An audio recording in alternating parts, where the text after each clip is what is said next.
선대의 인류가 후대에 남긴 물건은 경우에 따라 한 국가가 뒤흔들리기도 할 만큼 그 영향력이 매우 강합니다. 그래서 세계유산을 지정하는 전문 기구가 존재하는 것이고 각 나라마다 문화재에 관한 사무를 관장하는 문화재청이라는 게 있는 것이죠. 그런데 70년 전 어느 한국인이 목숨을 걸고 지켰던 유물의 정체가 공개되자 중국이 발칵 뒤집혔다고 하는데요. 도대체 어떤 것이었길래 중국은 난리가 난 것일까요? 자세한 내용 생생튜브에서 알아보도록 하겠습니다. 중국은 현대에 들어 한국 문화의 중국 예속화를 시도하면서 말도 안 되는 주장을 펼치고 있습니다. 한복, 한식 등 한국 문화를 모든 자기들 것이라고 우기고 있고 그 추악함은 하늘을 찔러 한국에서 반중 감정이 반일 감정을 넘어섰을 정도이죠. 특히 중국은 감히 건드려서는 안 될 것에도 손을 댔는데요. 바로 한글입니다. 한글은 조선 역사상 최고의 성군이었던 세종대왕이 창제한 것으로 인류가 사용하는 전 세계 7천여 개의 문자 중에서 유일하게 창제년도와 창제자가 명백히 밝혀진 위대한 유산이죠. 우리 민족의 언어인 한국어를 구사한다는 것은 자긍심 그 자체이게 성역과도 같은 부분이지만 추악한 중국은 전 세계가 칭송하는 위대한 한글을 가만히 둘 리 없었습니다. 그래서 훈민정음은 중국어의 발음을 정확히 표현하기 위해 만들어졌다. 훈민정음은 옛 한자를 베껴서 만들어졌다 등의 소리를 하며 빼앗으려 했죠. 하지만 위대한 세종대왕은 후대에 중국이 몹쓸 행보를 벌일 것이라는 것을 미리 알고 있었는지 한글이 빼앗기지 않도록 미리 결계를 쳐놨습니다. 그것은 바로 한글의 창제 과정이 들어가 있는 훈민정음 해례본이었죠.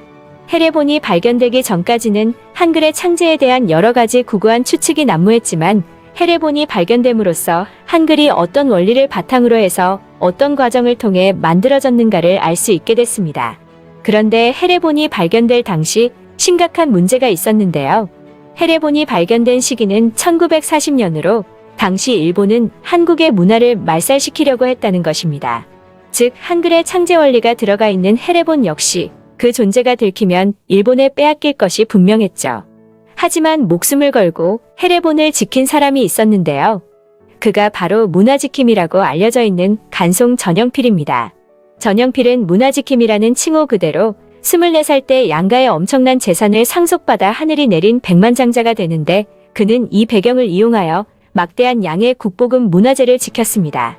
나라 잃은 백성을 도와주는 변호사가 되어라라는 아버지의 뜻에 따라 일본 와세다 대학에서 법학을 전공했지만 평생의 스승이자 독립운동가인 오세창을 만나며 민족의 혼과 어를 지켜내겠다는 결심을 하게 되죠. 오세창은 당시 전영필에게 이런 말을 했습니다. 우리 조선은 꼭 독립되네. 동서고금의 문화 수준이 높은 나라가 낮은 나라에 영원히 합병된 역사는 없고 그것이 바로 문화의 힘이지. 그렇기 때문에 일제가 수단과 방법을 가리지 않고 우리의 문화 유적을 자기네 나라로 가져가려고 하는 것일세. 이 말에 감명을 받은 전영필은 마음을 굳게 먹고 당시 일본으로 유출되는 서와 도자기, 불상, 석조물, 서적 등을 닥치는 대로 수집해서 이 땅에 남기기 위해 혼신의 노력을 다했습니다. 그렇다면 전영필은 어떻게 훈민정음 해례본의 존재를 알게 된 것일까요? 사실 1940년 훈민정음 해례본을 발견한 사람은 국문학자 김태준의 제자였던 이용준으로 자신의 처가인 광산 김씨 종택 금구당 서고에 보관되어 있었던 것을 제일 먼저 발견했습니다. 이용준은 이 사실을 즉시 김태준에게 이야기했고 이용준과 함께 본가가 있는 안동으로 내려가 해례본을 직접 확인한 김태준은 경악을 금치 못했죠. 그 둘은 이 위대한 유산을 잘 보관할 수 있을 만한 사람을 물색했고 김태준은 당시 문화재 수집 활동을 활발히 하고 있던 전영필을 떠올렸습니다. 전영필은 김태준에게 해례본 이야기를 듣자마자 놀라지 않을 수 없었고 즉시 그 자리에서 은행으로 달려가 11,000원을 찾아와서 1,000원은 김태준과 이용준에게 사례금으로 주고 10,000원은 해례본 값으로 치렀다고 합니다. 그때 당시의 물가로 따지면 기와집 10채 값에 해당되는 금액이었고 현대의 물가로 환산하면 무려 30억 원에 해당되는 금액이었죠. 당시 전영필이 해례본의 가치를 얼마나 높게 봤는지 알 수 있는 일화입니다. 전영필은 이것을 사들이고 나서 광복이 될 때까지 이 해례본의 존재를 철저히 숨겼습니다. 한국 문화를 철저히 말살시키려고 한 일제강점기 말기에 한글 창제 원리를 자세히 설명한 이 책이 드러났다면 좋지 못한 꼴을 당할 것은 당연지사였기 때문이죠. 이후 전영필은 한국 전쟁이 발발했을 때도 피난 갈 때 이 책을 먼저 챙겼고 베개 밑에 두고 잠을 잘 정도로 애지중지하며 보존하였습니다. 지금까지 해례본이 이어져 내려온 것은 그런 전영필의 노력 덕이며 1956년에는 이 소장본을 바탕으로 사진을 촬영하여 만든 영인본이 제작되었습니다. 전영필은 영인본 제작을 위해 이 소장본을 흔쾌히 내놓았고 뿐만 아니라 책을 한 장 한 장 해체하는 것까지 직접 했다고 하죠. 이후 해례본은 간송미술관에 보관됐고 그 사실이 알려지자 중국에서는 정부 인사를 파견까지 했다는 소리가 있을 정도로 정세를 살폈다고 하는데요. 현재도 중국은 한글을 빼앗으려고 난리를 치고 있지만 훈민정음 해례본의 존재로 인해 아무것도 할 수 있는 게 없습니다.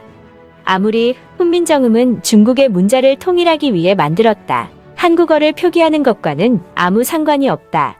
훈민정음은 한자의 발음을 쉽게 표기함으로써 자음을 정립하여 중국어를 통일하는 것이 목적이다.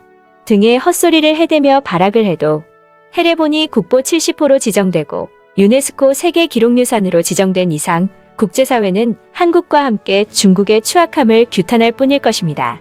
민족의 혼과 어를 지켜내기 위해 절대 더 이상 한국의 문화재를 뺏기지 않기 위해 노력하고 전쟁 속에서도 목숨을 걸고 훈민정음 해례본을 지켰던 간송 전영필 선생님에게 경의를 표하며 이번 글은 여기서 마치겠습니다. 구독과 좋아요는 큰 힘이 됩니다.